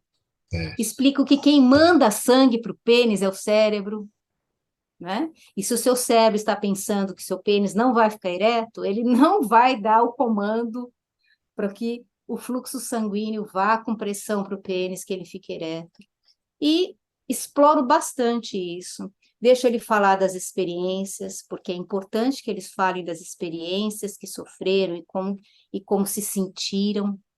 Muitas vezes não foram acolhidos, tem mulheres que são cruéis e que, exatamente. ca e que causam, intensificam o trauma da falta de ereção, com a reação que elas têm, né? Isso também precisa ser trabalhado, porque esse trauma vai ficar. Uma vez um paciente falou assim para mim, uma vez que você ouve uma mulher dizer que você é broxa, você nunca mais vai esquecer essa frase. Exatamente. Então, Né, na realidade, qualquer desabono à sexualidade de qualquer um dos tem um peso dois muito é um maior do que peso qualquer muito outra grande. crítica. Exatamente. É que nem, olha, para ilustrar, homens que já ouviram mulheres dizerem que eles tinham um pênis pequeno. Acaba com a relação. Acaba com a vida sexual do cara. Acaba com a vida sexual. Ele sempre vai achar que a outra mulher, qualquer mulher que se relacione, vai pensar que ele tem um pênis pequeno. E muitas vezes não é, tá, Osmar? Não é pequeno, não é micropênis, é um pênis normal. Mas que ele acredita, hipnose não, forte, ele acredita que ele vai ser criticado por isso, né? Pois bem, então, passada essa fase de exploração, de ouvir esse homem dizer sobre essa sensação, primeira coisa que eu faço é entro com técnica de relaxamento. Porque esse homem chega num nível de ansiedade tão alto, então eu entro com relaxamento, eu entro com técnicas dele começar a se conectar de novo com o próprio corpo, proíbo o coito, principalmente se é casado, se tem uma parceria estável, eu digo, você vai dizer que a terapeuta proibiu penetração. Não tem Pode fazer penetração. tudo, não pode penetrar. Ponto. Qualquer coisa, mas penetração não vai rolar. Ah, só com esta ordem, Já muitas ele já, vezes resolve, né? às vezes já resolve, né? Às vezes Exatamente. eles chegam na próxima sessão e falam, doutora, você não acredita. Eu falei para minha mulher que não ia ter penetração. Você acredita que eu tive ereção? Então, olha só como tá, né? Já Você tá, a mudou o foco, autohipnose mudou o negativa foco, tá, exatamente, né? tá forte, né? E depois disso, começo a fazer algumas experiências também de autoerotização, de fazer, daí entro com alguma técnica de hipnose para que ele se imagine. Gosto muito do sucesso sucedido, dele imaginar que teve uma relação sexual e que foi perfeito, e que ele teve uma ereção muito boa, e que ele deu muito prazer. Isso geralmente já dá uma acalmada significativa nele, né? E aí depende também de como que cada paciente vai reagindo. Tem várias coisas que a gente pode aí utilizar para minimizar essa ansiedade, porque o vilão da disfunção erétil é a ansiedade, é o grande vilão. Então, se a gente controla a ansiedade com essas técnicas, eu faço dessensibilização, A dessensibilização é. que é muito, eu até anotei aqui para não esquecer, né? A dessensibilização é muito importante.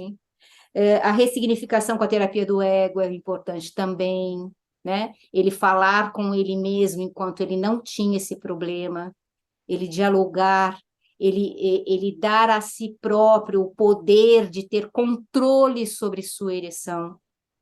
Isso é muito significativo, né? Foco nas relações agradáveis que teve, em relações sexuais em que teve êxito, é importante, é muito importante. Bom, em resumo, acho que não estou lembrando de todas. Você lembra de mais alguma técnica que a gente costuma usar? Não, não, na A realidade imagem. eu acho que a psicoeducação associada às experiências, quando a gente faz a psicoeducação, é bem interessante isso que eu sempre falo.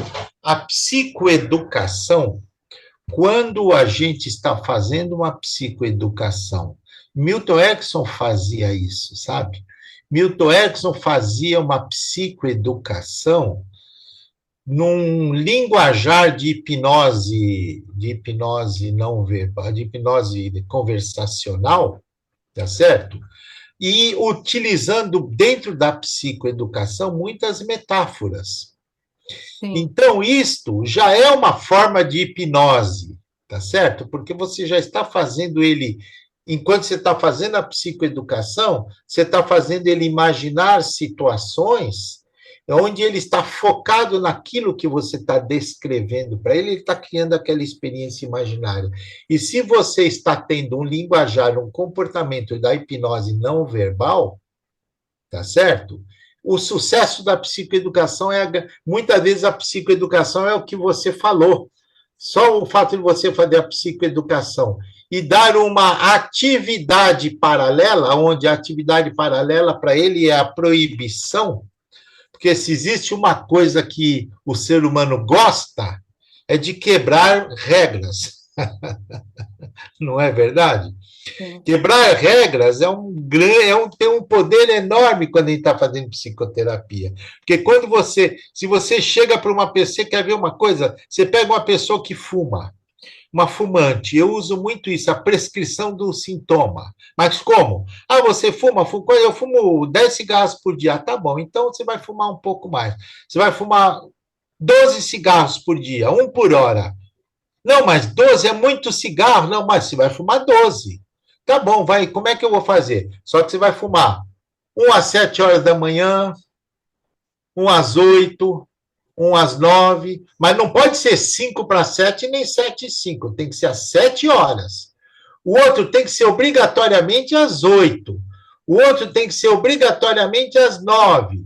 E quando você começa a obrigar a pessoa, aquela sensação de prazer de recompensa com o cigarro passa a ser uma ordem. Então, isso começa a ter um comportamento desagradável para ele, porque ele está obedecendo uma ordem, ele não está fazendo por prazer. Uhum. Você está entendendo? Então, é um condicionamento aversivo que a gente está fazendo isso. E aí, depois de um tempo, eu falo, agora você vai fazer uma a cada 2 horas. Aí você vai diminuindo, diminuindo. E aí, quando ele chega fumando 2, 3 cigarros por dia, eu brinco e falo, agora você pode parar tudo, e você só não vai parar de fumar se for sem vergonha mesmo. Pronto. Você já aprendeu. E aí o que, que acontece? É bem interessante porque essas provocações, muitas vezes, dão certo, né? E, na realidade, dependendo da maneira como você propõe para o paciente, usando técnicas de comunicação subliminar, tá certo? Isso funciona, ele não deixa de fazer parte do grande arsenal da hipnose, que não tem aquela hipnose clássica, formal que a gente faz, né? Mas que tem agora. Fazer as práticas de condicionamento, de relaxamento, tal, de gestão do estresse é muito importante. Tanto Eu é certo, tive. Fala. tanto é certo isso que você falou, de romper as regras, que normalmente você não dá prazo para a proibição do coito, porque eles vão romper com a Exatamente. regra. É E exatamente. eles vão romper com a regra. Quando ele se sentir seguro, ele vai fazer questão de romper a regra. E é essa sugestão subliminar que eu dou. Falo, às vezes a gente só. Eu brinco, eu conto uma historinha e digo que uma vez eu estava andando à noite, eu conto uma história.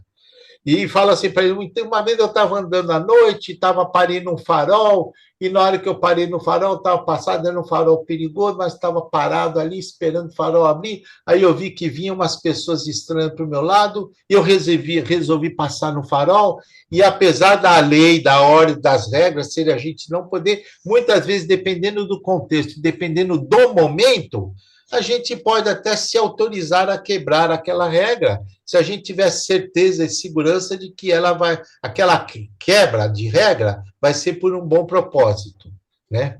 Então, o que acontece? Subliminarmente, você está dizendo para ele, não, você não pode ter relação, você não pode tal, porque você está inseguro. Mas subliminarmente você está dizendo, mas se eventualmente você se sentir seguro, você está autorizado a quebrar. Você está entendendo? Dependendo do contexto. Sim. Então, é muito interessante como isso eu gosto muito para vaginismo também. No vaginismo, a gente também suspende a relação e começa a fazer as práticas e tal, e vai fazer as dilatações progressivas, os estímulos e tal, todo aquele processo que a gente já discutiu um dia aí numa reunião, tem gravado lá atrás, acho que o Sérgio também participou dessa reunião, né? Mas eu gosto também, por quê? Porque também a mulher vai fazendo, num determinado momento, ela fica tão adulta, tão, que de repente ela entra num contexto de estação, ela esquece que tinha, e ela quebra a regra, né? E quando quebra a regra, ela quebra o problema dela, ela destrói o problema dela, ela quebra a crença disfuncional dela, né? Então é bem isso. Bom, eu acho que a gente vou abrir um pouquinho para as pessoas, ver se alguém quer perguntar alguma coisa específica nisso que nós conversamos, Vânia, porque a gente falou Boa. bastante coisa, mas eu acho que vale a pena a gente abrir, nós ainda temos mais uns 20 minutinhos aí, se alguém Ô, quiser fazer Osmar, alguma pergunta. Fala, Sérgio. eu estava indo falar um pouquinho também da ejaculação rápida, que é uma coisa que ocorre bastante também. Ah, sim, a gente acabou não falando. Nós falamos da É que a ejaculação gente falou rápida. um pouquinho na última reunião, né, com o Deus Dedite, mas pode falar de novo rapidinho, Vânia, não tem problema. O que que você quer que eu fale, Sérgio? Até Não, as as técnicas técnicas de quer utilizadas, saber. onde que a gente entra com a hipnose, né? É porque tem algumas coisas que são meio oposto, né? A pessoa Sim, porque dá. É invertido algumas coisas, né? Não, é verdade, sim. a Você está falando da ejaculação reunião passada, né? é que ela era retardada, né? Que o É, Desedite era apresentou. retardada. Mas a gente acho que fez um comentário em passant, a gente falava da retardada e a gente falava algumas coisas. Mas fala rapidinho, não tem problema. Bom, Sérgio, a ejaculação rápida, a ejaculação precoce, como a gente falava, nada mais é do que uma ansiedade descontrolada, né? E um estado Focalização. de como? De focalização de atenção intensa, Isso, muito com intenso e antecipação. uma percepção muito aguda das sensações, né? Ejaculadores rápidos sempre trazem uma ânsia muito grande em estabelecer controle sobre a ejaculação, e quanto mais eles exercem essa tentativa de controle, mais eles perdem a capacidade de controlar. Então, na educação, na psicoeducação, a gente explica como acontece a ejaculação, que processos estão inseridos na ejaculação, o que significa a ejaculação para o homem. É muito comum ejaculadores rápidos ejacularem sem ter orgasmo. Eles descrevem essa ejaculação como não prazerosa. Eu ejaculei, mas não foi gostoso. Não tive sensação nenhuma, só saiu o sêmen, né? Porque a ansiedade é tão grande, acontece a liberação da ejaculação antes de estarem num estado de excitação conveniente para que haja o orgasmo. Então, homens que conhecem a diferença entre orgasmo e ejaculação, a maioria são ejaculadores rápidos. Eles descrevem perfeitamente que nem sempre que eles ejaculam, eles têm a sensação prazerosa do orgasmo. Bom, depois da psicoeducação e também avaliar, uma característica muito comum desses pacientes eram masturbadores meio compulsivos na adolescência e tinham que masturbar rápido para não serem flagrados. Era a irmã batendo na porta do banheiro. Anda logo que eu quero tomar banho. A maioria tem histórias de que precisava ser rápido, era escondido, ou se masturbavam muitas vezes e não podia demorar, e tinha que... Então, aprendeu a ser rápido, sem ter a intenção de ser rápido, né? Então, exploro bastante isso, deixo eles contarem das experiências que tiveram, por que eles acham que eles aprenderam a ser rápido. Muitos deles também são aí viciados em filme pornô, porque o vídeo pornô, gente, tem muito estímulo. Tem o estímulo do som, tem o estímulo da velocidade, tem o estímulo da cena, que é muito excitante. Então, é muita coisa junto, e essa profusão de estímulos faz com que eles acompanhem o vídeo se masturbando e gozando e ejaculando várias vezes durante o vídeo. Quando eles levam isso para um encontro sexual, a realidade é totalmente diferente. Primeiro que eles não conseguem ter a percepção da excitação como deveriam. Não é um crescente de excitação. Rapidamente eles ficam com o pênis ereto e rapidamente estão prontos para ejacular. Então, eles têm que entender que eles têm que estabelecer esse controle, e é um controle mental e físico. Aí existem as técnicas de controle ejaculatório, né? Determinados homens funciona uma, para outros funciona outra, a gente tem que fazer um teste do que eles conseguem. Qual que é, na minha opinião, a maior causa do êxito dessa técnica? É você fazer uma avaliação anterior. Esse homem precisa saber exatamente quando é o momento de descontrole, ou seja, quando que é o momento de eminência ejaculatória. Eu uso algumas metáforas para explicar, mas a mais comum delas é o seguinte: você está com uma arma na mão e você vai engatilhar essa arma. Quando a bala entra no cano do revólver e você está com ela engatilhada e você toca no gatilho, a bala não volta mais, concorda? Ah, concordo, tá certo. Então, eu quero que você diga para mim qual é que é esse momento na hora da sua masturbação. O que a gente faz? A gente imagina uma escala de 0 a 10, que não é tempo, não tem nada a ver com tempo. Porque há uma coisa importante na definição da ejaculação rápida, não tem a ver com o tempo que ele leva para ejacular. Tem a ver com a falta de controle sobre a ejaculação. Sempre eu pergunto para o ejaculador rápido, quanto tempo você acha que você gostaria de ficar em ereção antes de ejacular? Ah, sei lá, 15 minutos, 30 minutos. Ah, então eu devo ensinar você a só ejacular depois de 30 minutos de ereção? E quando você quiser ejacular rápido? Então, na verdade, o que a gente busca não é tempo maior de ereção ou tempo maior antes da ejaculação. A gente busca um controle ejaculatório para que esse homem ejacule quando ele quiser, que é diferente do tempo. Então, voltando àquela escala anterior, nós vamos imaginar de 0 a 10 um momento de ereção satisfatória. Se você pegar esse de 0 a 10 e falar para mim a hora que você tocou no gatilho e a bala não volta mais para trás, que momento de 0 a 10 era este? Alguns falam, é no momento 7, no momento 8, no momento 5. Cada um fala um número, que não é tempo.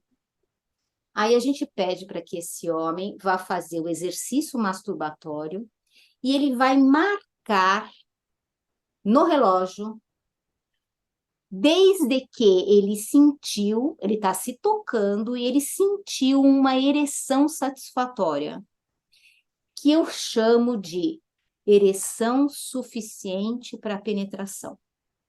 Não precisa ser uma super ereção e o pênis não pode estar dobrando, ou seja, com uma flacidez mediana. Quando ele sentir, então você percebe que é tudo percepção fina. Ele precisa saber quando que ele acha que o pênis está numa ereção suficiente para penetração. Aí ele descobriu esse momento. Ele percebeu isso. Então tem que ser muito preciso, porque vai depender disso o êxito da técnica. Muitos homens não conseguem ter essa percepção. Então, eles chegam na próxima sessão dizendo que eu errei, eu não achei que era aquele momento, o pênis não estava duro o suficiente, ou seja, precisa aferir novamente. Então, ele saber quando é o momento em que ele considera que ele tem uma ereção suficiente e o momento, daí ele vai se autoestimular, do jeito que ele sabe se masturbar, não muda a masturbação dele. Você vai se autoestimular e você vai perceber que horas que a bala entrou no cano e o teu dedo está no gatilho e não dá para voltar para trás. E você vai numerar isso para mim, que não tem nada a ver com o tempo que você vai marcar no relógio. É no 7, é no 6, é no 5, alguns falam no 9. 9 não é correto, porque 9, em seguida, você vai ejacular. Então, vamos supor que ele venha com um número 8. Beleza, número 8. Você tem a percepção desse momento? Tenho a percepção desse momento. Se você não tem, se masturba mais de uma vez para você ter a percepção desse momento. Eu quero que o estímulo que eu vou te ensinar seja interrompido um número antes deste que você trouxe para mim como eminência ejaculatória. Então, vamos supor, né? Vou fazer um gesto para vocês entenderem, que ele está se auto-manipulando. E ele percebe que ele chegou no número 7, ele tem que interromper esse estímulo. Essa técnica se chama stop-start. Eu paro e retomo o estímulo físico. Ele tira a mão do pênis e ele conta 1, 2, 3 e volta a se estimular de novo.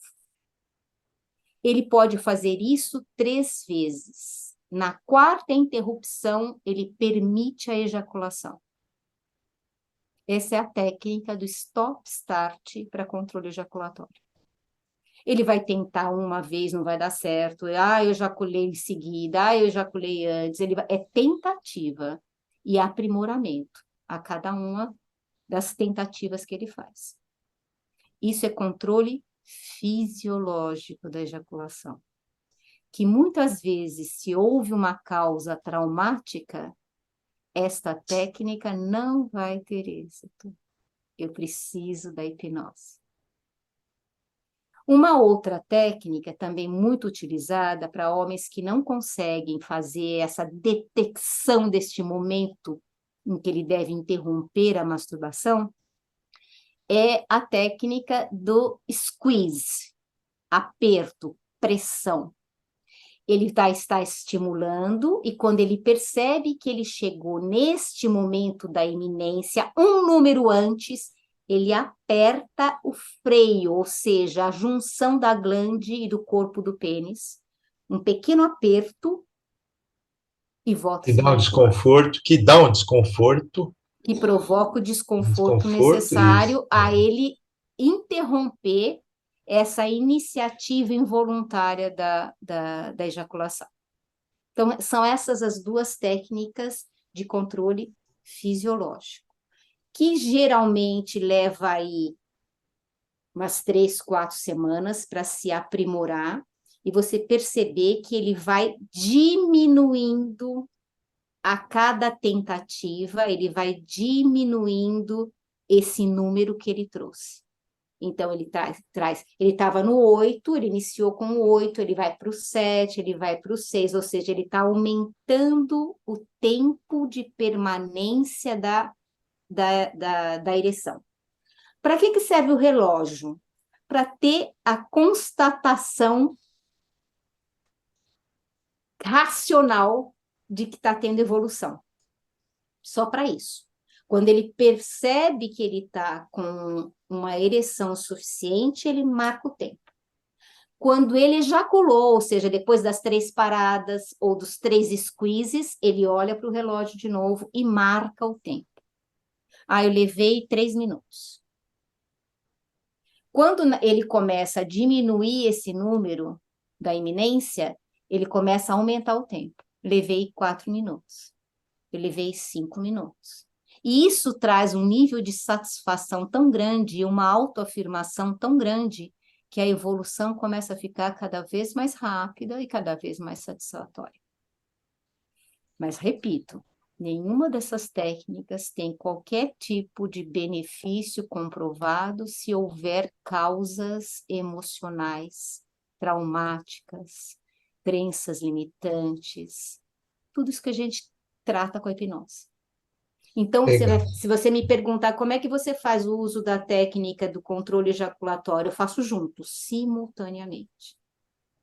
Eu trato do trauma, eu trato da ansiedade, principalmente da ansiedade, faço muita dessensibilização com ejaculador rápido, muita dessensibilização sistemática, é muito efetivo, faço ele entrar em contato com as próprias sensações. Ele tem que perceber muito nitidamente o que é estar excitado. Não é só o pênis que fica excitado, é o corpo todo que entra nesse processo. Isso entra junto com a psicoeducação. Esse squeeze aí, ele não pode ser feito também naquela área entre o ânus e o escroto? Tem uma Você está parte falando ali. do períneo. Tem uma parte ali também que você pressionando, você consegue impedir, meio que É impedir a criador. ejaculação. Tinha gente que É, fazia assim, mas a técnica tradicional do squeeze é no é pênis, na região do pênis, né? Mas é no tinha gente que freio. fazia assim também. Mas tem pessoas que até estimula mais, tá? Porque você está estimulando muitas vezes a região da Então, próstata. você sabe que, olha, eu já tive casos de que gente que já chegou com esse comportamento de apertar o períneo, né? De pressionar o períneo, e dizia que acelerava. Por quê? Veja bem, Exatamente. o toque no períneo é um toque quase que indireto da próstata. Você aperta o períneo, essa região entre o saco escrotal e o ânus, você está, de uma forma indireta, pressionando a próstata. É muito prazerosa a pressão na próstata. Isso vai estimular a excitação. E muito É, provavelmente, eu acho que é mais fácil ejacular mais rápido do que controlar a ejaculação, a não ser que ele se machuque, né? Que essa pressão cause dor. Aí tudo bem, aí você está fazendo uma punição física. Porque o bom, squeeze não é para sentir dor. É causar um leve um desconforto. desconforto para mudar o foco, né? Deixa eu Isso. te falar, eu acho que tudo isso que você falou é interessante e começa o processo nele sozinho. Logo em seguida, se ele tem uma parceira de confiança, você pode permitir que a parceira comece a ajudar ele nesse processo todo masturbatório, evolutivo, né? Fazendo tudo isso. Ele fala para ela, para, continua, para, aperta, bom, tudo isso vem. Isso, no ponto de vista de hipnose, às vezes o cara chega e ele não está parando, ele tá fazendo todo esse processo, mas o cara tem uma namorada e ele não vai falar para ela também. Às vezes ele não tem tempo de dizer, não, como é que eu vou fazer? Não posso parar, bom.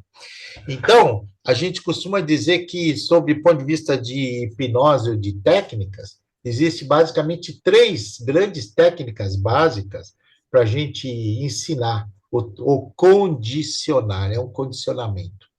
A primeira é a da distração. É a técnica da distração, aonde você pode, eu estava pensando agora, do jeito que a Tânia está falando com esses números, né? Uma das coisas que ele pode, enquanto ele está no ato, se ele começa a perceber que a velocidade está indo muito rápida, ele pode imaginar como se ele estivesse freando, contando esses números lentamente, até chegar num ponto que ele pode se permitir. E aí o tempo entre um número e outro é dele.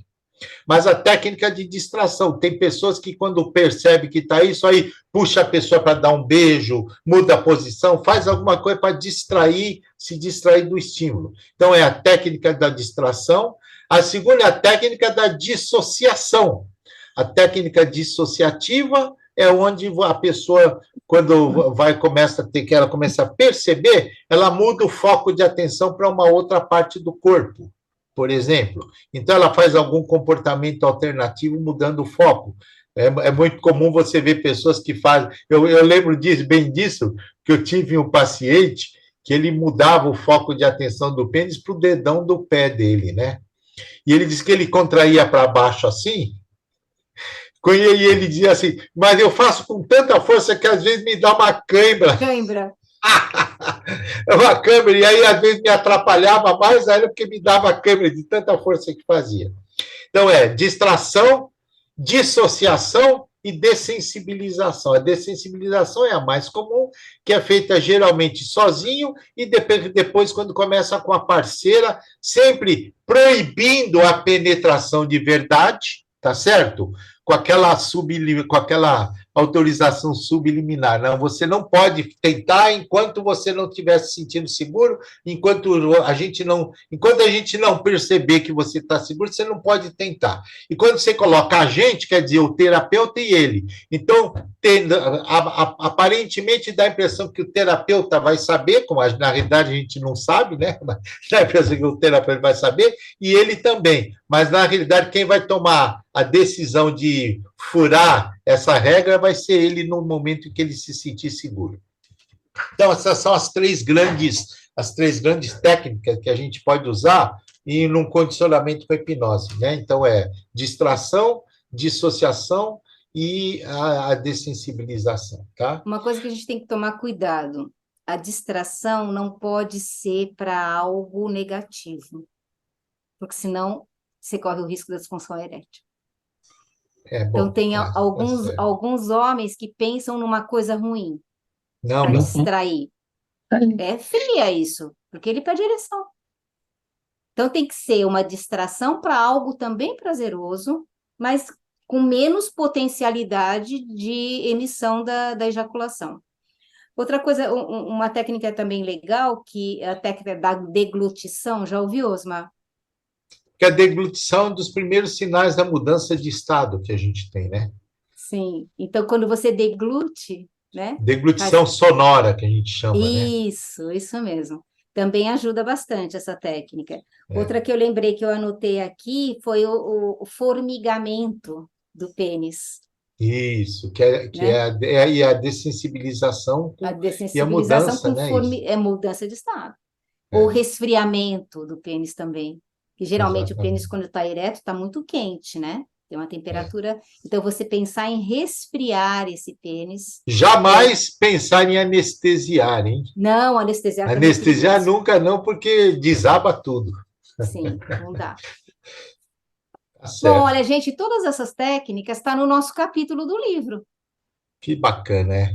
né? Esse capítulo do livro que a Vânia teve Eu vou, Osmar, você um me bico que estava junto com ela lá. permite, Por me favor, você tem o permite livro aí para projetar? mostrar? Tenho, mas Prológico que eu projeto? Permito, sim.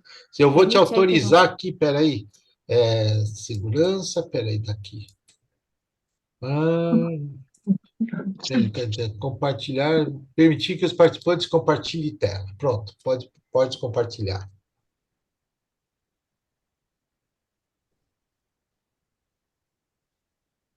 Onde que está?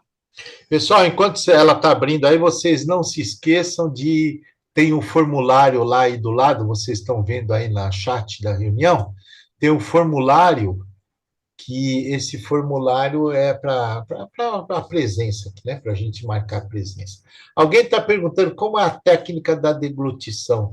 Na realidade, a técnica da deglutição, Adriana, não é a técnica, é a percepção. Quando ele fica focado, ele, na verdade, é uma mudança de foco, né? Mudança de atenção.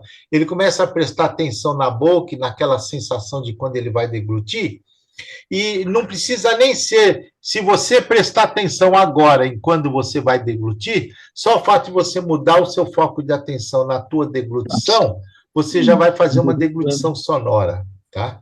A gente usa muito essa técnica da deglutição, gente, quando a gente está fazendo aquelas demonstrações de hipnose rápida, que a gente fala para a pessoa, agora, quando eu tocar a sua garganta, você não vai conseguir engolir, aí a pessoa muda o foco e não consegue. Agora, quando eu tocar de novo, você vai conseguir engolir. Ela faz aquela deglutição sonora. E a deglutição sonora, essa deglutição intensa, ela é um dos sinais indiretos de mudança de estado, quando a pessoa está entrando em transe. Né? Um dos primeiros sinais de entrar em transe é a deglutição sonora. Você não conseguiu, Vânia? Não, eu vou colocar no grupo, posso? Pode, mas se quiser mostrar um pouquinho aí, só a capa dele assim, também mostra, para a gente ver isso. Isso. Põe isso. Sumiu, você sumiu, isso, tá aí. Isso, esse é o livro, né? Sexualidade nas diferentes interfaces. Vai estar na Amazon a partir do mês que vem. Eu vou colocar no grupo também, tá bom? Tá, coloca no grupo, isso aí vai estar na Amazon, né? Só compra na Amazon, vai ter alguma livraria específica? Vai ter o livro digital e o livro físico. Ah, vai ter o livro E digital. o lançamento vai ser na Martins Fontes. Tá certo, tá. Eu não posso enviar porque está proibido. Ah, não, não pode, lógico, lógico. Não pode. Só no de 25 anos, pode ser? Ah, no de 25 anos nós vamos pôr para vender lá no Congresso. Com Então, certeza. essa eu não tenho. No outro eu não posso colocar nada, é só você que posta. No Qual? nosso grupo é só você que posta. Por quê? Porque eu sou administrador, você que deixou nessa condição. Ah, não, eu parei agora por uns tempos. Sabe o que é? É porque É, às vezes as pessoas fazem assim. Ah, é, ou eu tô com o meu gatinho ficou doente, eu ou sei. poxa, eu tô com um paciente começa. Aí sabe o que acontece? Você põe o aviso da reunião, o folder. Aí as pessoas vão falando, o folder vai subindo, subindo, subindo. E aí quando chega na hora da reunião, as pessoas entram no grupo para pegar o link do folder e não acha mais o folder. Você entendeu? Mas Então, quando todo mundo que está aqui não está no grupo dos 25 todo anos do mundo está GE? lá no dia 25 e está nos dois, mas eu ponho nos dois. Amanhã mesmo eu já libero no outro, mas eu pode Tá postar que certo. amanhã mesmo eu já ponho nele. Eu Tá bom, já desvio, tá bom? tá bom. Bom, gente, Há eu mais alguma queria. pergunta, gente? Pode perguntar, hein? Depois pode entrar em contato com a Vânia também, quando Isso, eu estou nos dois ela está grupos. nos dois grupos. A Vânia Pode é me prata da perguntar, casa pode me também, como mandar. todos vocês são, tá? Então, eu gostaria, como já são 10 horas, eu gostaria de agradecer a Vânia. Eu acho que foi uma reunião bem legal mesmo, sabe? Eu gosto desse modelo da gente fazer pergunta e tal, porque às vezes ela fica mais dinâmica do que uma aula formal, né? Sim. Então, e mais produtiva, porque a gente vai no que interessa, né? E eu gostei muito da sua participação, do pessoal. Eu acho que o pessoal também deve ter. Você vê que quando o pessoal não faz muita pergunta, mas não sai, é porque está interessante, né? E amanhã ou depois isso aí já vai estar lá no link no canal do Instituto. Vânia, eu queria te agradecer mais uma vez, tá certo? Obrigado pela brilhante exposição, foi muito legal a gente fazer esse bate-papo. Queria agradecer todo mundo aqui, a presença, a paciência, né? E a gente se vê no próximo mês, tá bom? Eu ia Muito mostrar uma coisinha obrigada. para todo mundo, mas a reunião foi tão boa que aí eu ia falar sobre o nosso congresso de dia 25 no dia 29 de maio do ano que vem, mas eu estou preparando umas coisas, depois a gente conversa. Tem bastante tempo até lá. Uma boa Gente, noite para todos. Fala, Vânia. muito obrigada. É um prazer, é muito gostoso. Queria até que tivesse mais participação, mais perguntas, mais troca de ideias, mas na próxima a gente pode fazer isso. Mas se alguém tiver alguma pergunta, ainda tem tempo. Eu estou falando porque, senão daqui a pouco começa o pessoal a sair, mas se alguém tiver alguma pergunta específica, eu acho que foi tão batido, o bate-bola foi legal aqui, tá? Sim. Bom, gente, boa noite para todos, até o próximo mês. Boa Boa noite Abraço a para noite. todos, todos. boa Bom noite. Foi muito descanso. bom, foi tudo muito bom. Obrigada, Obrigado, Sônia. obrigado. Um Um beijo a abraço todos, amigos. também. Tchau.